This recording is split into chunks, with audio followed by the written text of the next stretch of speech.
We're gonna fire Dan. Really? Damn. How much severance are we offering him? 2 weeks. What? Yeah.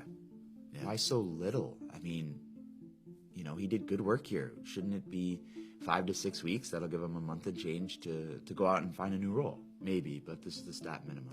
I know Dan. He's got like a family, a wife, kids, and we're gonna pay him the absolute legal minimum for the time that he's been here. Isn't that classless? You think it's classless?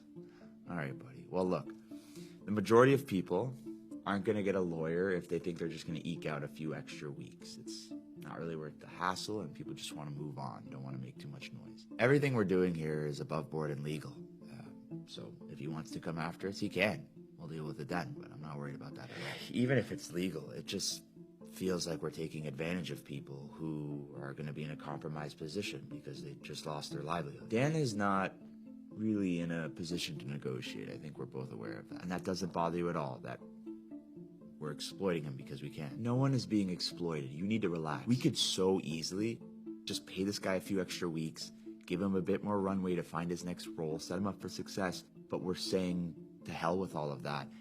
And that does not feel just with me. Look, kid, your youthful sense of idealism is commendable. You're not old, cynical, and decrepit like my ass. But this is still a multi-billion-dollar corporation in a capitalist society. If you want to role-play Immanuel Kant, you're going to have to do it on your weekends. So set up the goddamn meeting for Friday with Dan and his manager and get him the hell out of this company.